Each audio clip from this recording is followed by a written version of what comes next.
What's up, everybody? Xvermillion here with the first episode of Totally Sick Bioshock Edition. Sick, of course, standing for Self-Imposed Challenge, one of the 5 basic types of YouTube videos about video games, the others being walkthroughs, speedruns, machinima, let's plays. The Self-Imposed Challenge, for those of you that don't know, is where you, as the player, come up with certain conditions under which to beat the game that isn't necessarily reflected in its trophies or achievements. Doesn't give you any real tangible rewards other than, say, bragging rights, or it's basically just a reason to play a game that you like one more time. A good self-imposed challenge is one that rides the line between difficulty and entertainment.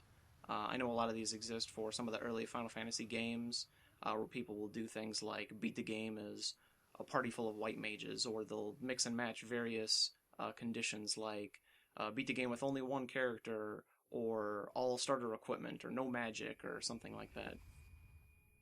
I'll briefly go over my 4 stipulations for this run while this intro goes. We have a few minutes before we actually get to any playthrough. The first is hard mode. That's kind of a no-brainer. In this game's hard mode, not only are all of the enemies more agile, they're faster, their health is upped by a considerable percentage, they do more damage.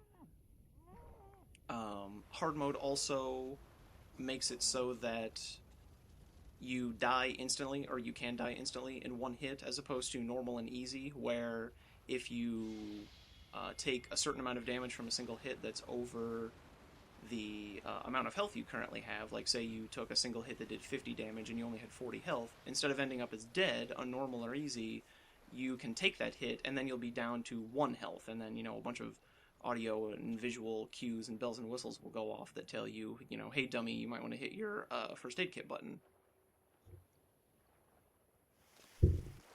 On hard mode, you do not have that. So you actually can be one hit killed, so if you don't watch your health, it's very easy to die, especially in this run. The second stipulation is Vita-Chambers are turned off. Despite what people may say, this game is very easy, even on hard mode, or even on survival mode for the PS3. The PS3 has an additional difficulty called Survivor, where basically everything's the same, it's just slightly more difficult. The ammo and stuff is a bit more rare, so you really have to conserve your bullets. But with Vita-Chambers turn on, every battle basically becomes trivial, because enemies they keep all the damage that you do to them. I'm pretty sure all the enemies do. If not, I know Big Daddies do for a fact. So basically, you can just run up to a Big Daddy with no regard for your own safety, and then when they kill you, you can just come back and keep doing it again, making every battle one of attrition rather than, any real skill. So those are turned off. The third requirement is no plasmids other than the ones that are absolutely necessary. You'll only see me pick up 3 plasmids in the entire game: Electrobolt, Incinerate, and Telekinesis, all of which are needed at various points. Like the first time you pick up Electrobolt, you need it to open the door that's directly in front of you. There is no other way to open it, so I have to use it. But I don't ever use them on any enemies, which really sucks because a lot of the plasmids greatly increase the damage that you can do with the wrench, but I have to use tonics instead. And then the fourth one is wrench-only damage, and what that means is not only do I only use the wrench, but I don't use anything else to do damage to any enemies, at least if I can help it. So I don't hack any machines, I don't have any turrets or bots that fly around and help me. I try to destroy them all. I don't let anyone die because of a hacked health station. Obviously I won't be able to do everything that way. Like, if I'm fighting and a splicer shoots another splicer and they die, well, then that's just kind of a consequence of the battle. There's not really anything that I could do about it.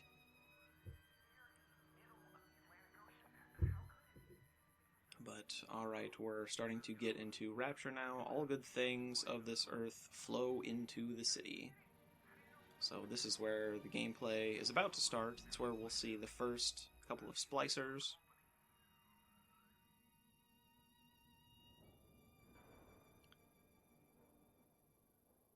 But yeah, so this game is actually fairly geared towards the wrench. In the second game, Bioshock 2, that game was more geared towards... you had things that would enhance the drill that he had, but it was more geared towards plasmids and machines. Actually, you could heal machines with Eve. You could give them little names, which was kind of cool. But in this one, a lot of the tonics are geared towards the wrench. I could have done no tonics too, but that would have been immensely boring to watch. Self-imposed challenges shouldn't be like impossible or tedious, because that would be really boring to watch. As I already said, you could do a run of like Skyrim where you walk the entire game, but that'd be really boring. So these first splicers we're seeing this is Johnny, who's getting disemboweled. The spider splicer who's doing this is Rose. She's actually one of the most powerful splicers in the entire game. You fight her in the third level. Rose, as you can see, she's basically just a normal spider splicer that's been colored red.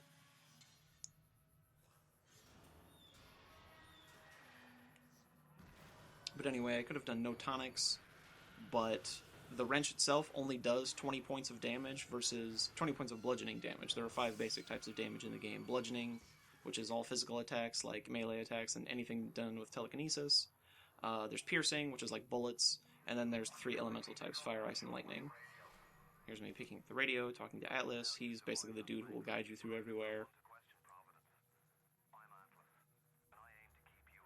So let's get out of the bathysphere. But no tonics would have made everything extremely boring, because, as I said, the wrench only does 20 points of damage, 5 damage, base damage against Big Daddies, because they take a fourth of all the bludgeoning damage that you could possibly do to them, which really, really sucks.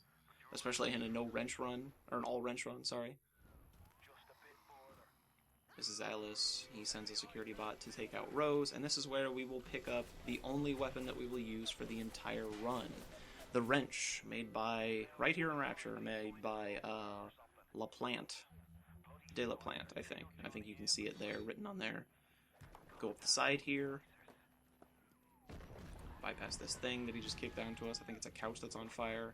This is where we fight the first splicer. You just got wrenched. Alright, basically just wander around the room, eat these potato chips and that candy bar in like one bite, search these trash cans for anything good, go up the stairs. The first time I played this, I actually missed a first aid kit that's up here. Not in this one, but the other trash can that's over here, I actually missed it. And believe me, on hard mode with just the wrench, you will need everything that you could possibly get to survive. Oh yeah, I just came to this strange underwater utopia. Let's take this glowing red liquid and jam it into my arm for no good reason. I mean, Atlas didn't tell you to, so I guess Jack decided that that was a fantastic idea. But anyway, I keep getting back to no tonics. If I had no tonics, then it would take an absurdly long time to kill even basic enemies, let alone Big Daddies. I mean, on hard mode, the Big Daddies have over 4,000 points of health. So with no tonics equipped, you'd be doing 5 damage, basically, each hit. A little more if you research them with the research camera that we'll get later on in the game. But still, it would take probably over 200 to 300 swings per Big Daddy, which would be really, really boring to watch. So this is just Jack kind of lying on the ground from the effects of the Electrobolt.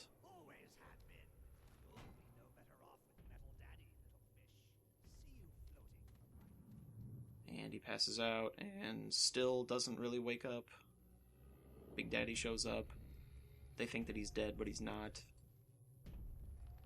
Eventually I'll wake up and use Electrobolt once to get by that door that's sparking. You can actually see how on hard mode all of the plasmids use an increased amount of Eve. You'll see as soon as I use it once that it drains almost my entire bar, meaning you can use it basically once or twice unupgraded before you have to restock on Eve, or use an Eve hypo. Since I'm not using any plasmids, I don't really give a crap about Eve. It's basically all first aid kits. So we'll open the door, walk through this tunnel, and the tail section of the plane crashes through the tunnel. Nice little effect there, all the water pouring down.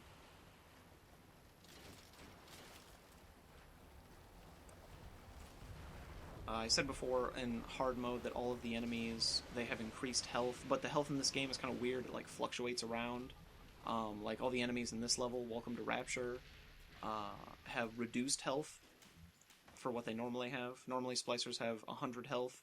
In this they have about 80, plus the 55% that would normally go on hard mode, so they have around, what is that, 120, 130 or so. This is me looking for the splicer.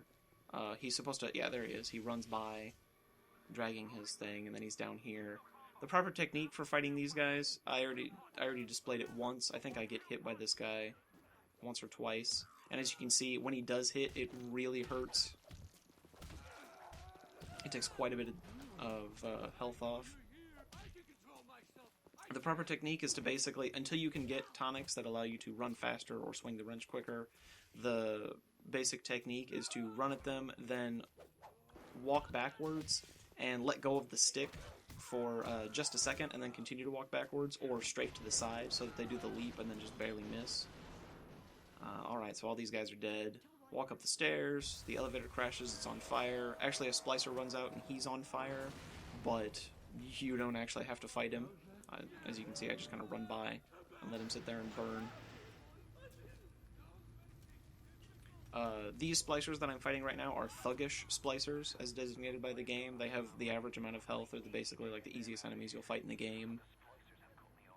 And they'll fight you with various things like pipes and sticks and knives and all kinds of other random stuff.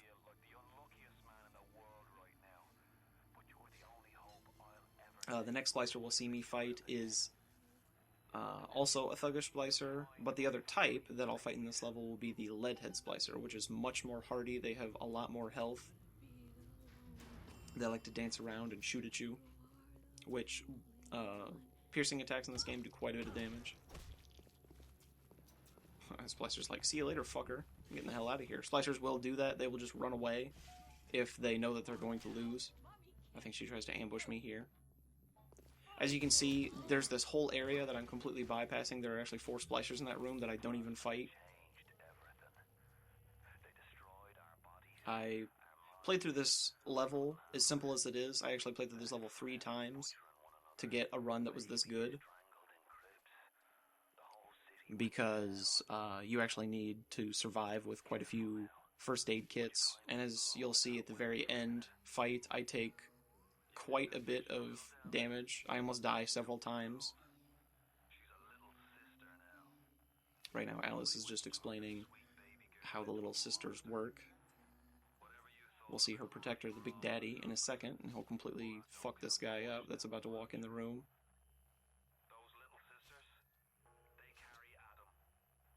But the first time was just sort of a test run.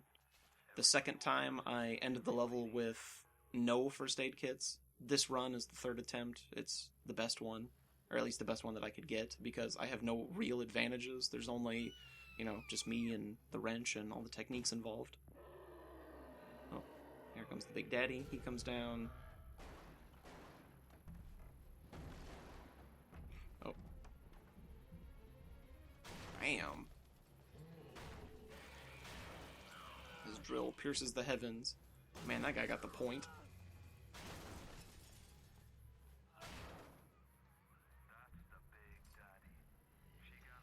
As you can see, that guy was pretty well fucked up. He was pretty destroyed. So we're going to loot his corpse and then just leave.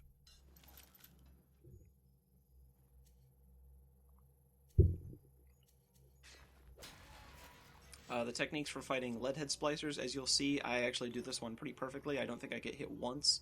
Is to basically dance around them at close range, in and out of their range, and they will try to just do their melee attack instead of shooting you, which results in her essentially just standing there, letting me wail on her. You can see she took quite a few more hits than the thuggish splicer. This is actually the last area. It's also one of the only areas where a flame turret appears. There's 3 turrets in the game. There's RPG ones, regular machine gun ones, and flame turrets. Flame turrets only appear in 3 areas. Once in this level, once in the 5th level, and once in the 11th level, the second to last one. This place was obviously designed so that you could use Electro Bolt and just fry them in the water, which is a great one-hit kill, even on hard. Loot this Big Daddy's corpse for some money. Make it those dollar bills. Oh yeah, the consumables in the game, wine will blur your vision, but it restores your health, but decreases your Eve. Cigarettes do the opposite. They increase your Eve, but get rid of your health. Every other consumable will increase your health in some way, like potato chips or candy bars and whatnot. I'm just waiting for the splicers to come down. There's actually 2 waves here. This first wave is 2 thuggish splicers and 1 leadhead. Obviously the leadhead is the most dangerous. You can see I try to keep them corralled together because they will actually do damage to each other. Earlier, before I jumped down here, there was the thuggish splicers that was on the left actually beat the one that was up there by the Big Daddy's body. This area, I'll hide in the bathroom here to try to lure the other wave down here. It's 2 leadheads and 1 thuggish splicer. I try to lure the thuggish splicer into the bathroom so that I'm not constantly getting shot at. You'll also see a leadhead splicer do a completely hilarious combat roll, just like imagining, what is it, Joan Cleaver, like somebody from the 50s in like a dress doing like a combat roll with a handgun. It's pretty hilarious to me. Alright. I try to keep the other one in the back between me and her so that she gets shot in the back. She's dead. This one, luckily, runs out of ammo, so she has to reload, which basically allows me to just stand here and wail on her. I kept trying to corral her back towards the flame turret, but she wouldn't go for it.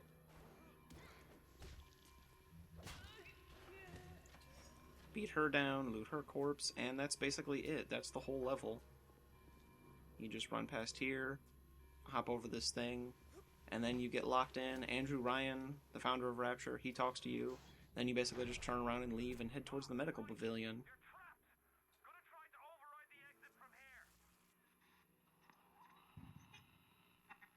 I love the effects for this game, all the little hand stuff, like you can see the veins running through his hand on Electro Bolt.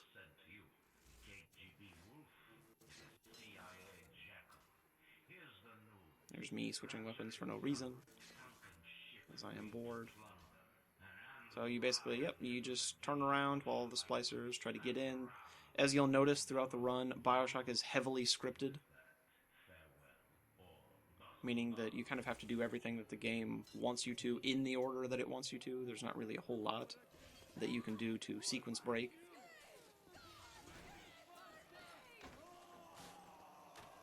And that should be it for the run. I'll just open this door, and then I will see you guys next time on Level 2, the Medical Pavilion.